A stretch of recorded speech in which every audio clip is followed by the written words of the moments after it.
नमस्कार, मी विजय सालवणी आपल्या सगळ्यांचं मुंबई ईस्ट वेस्ट मध्ये स्वागत. मंडळी, मुंबई ईस्ट वेस्ट म्हणजे मुंबई आणि आसपासच्या महानगरांचं स्वतःचं असं हक्काचं बुलेटिन. सुरुवात करूया या बुलेटिनला एका मोठ्या आणि धक्कादायक बातमीनं.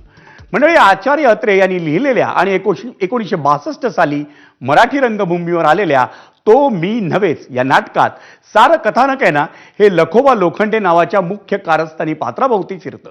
तोच लखोबा लोखंडे नाटकात दिवाकर दातार, कॅप्टन अशोक परांजपे आणि राधेश्याम महाराज अशी बेमालूमपणे रूपं घेऊन वेगवेगळ्या महिलांना फसवतो आणि न्यायालयातल्या खटल्यात स्वतःची बाजू मांडताना तो मी नव्हेच असा निर्लज्ज युक्तिवादही करतो.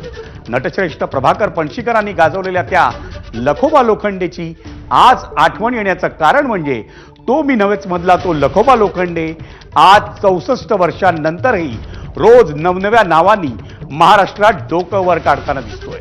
नाशिकमधल्या प्रकरणात तो भोंदूबाबा अशोक खरात असतो, तर वसईत स्वयंघोषित धर्मगुरू ऋषिकेश वैद्य. त्या दोघांपाठोपाठ आता नवी मुंबईतल्या आदर्श म्हात्रे नावाच्या बहुरूप्याच्या भयंकर कारनामा आता उघडकीस आलाय. 35 वर्षांच्या या भामट्यानं लग्नाचं आमिष दाखवून जवळपास 22 महिलांचं लैंगिक शोषण केलंय. या प्रकरणात नवी मुंबईसह मुंबई, पुणे, पिंपरी चिंचवड, यवतमाळ आणि नागपूरसह राज्यातल्या अनेक शहरांमध्ये त्याच्यावर गुन्हा दाखल करण्यात आलाय.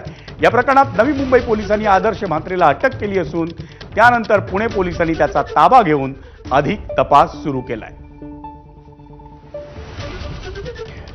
नवी मुंबई पोलीस आयुक्तालयाच्या गुन्हे शाखेकडून आदर्श म्हात्रे ह्या आरोपीला अटक करण्यात आलेली आहे. त्यामध्ये आरोपीकडे चौकशी केली असता त्याने अशाच प्रकारचे इतरही गुन्हे केल्याचं तपासामध्ये निष्पन्न झालेलं आहे.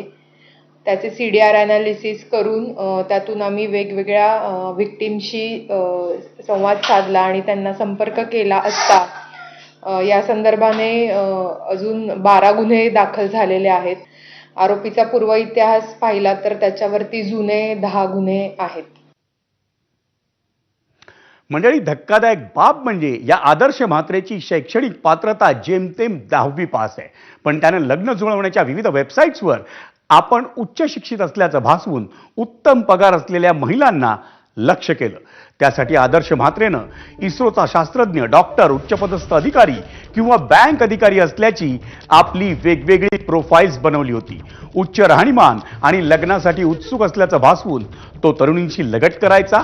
आदर्श म्हात्रेनं त्याच्यावर भाळलेल्या अनेक मुलींकडून पैसेही उकळल्याचं तपासात उघडकीस आलंय.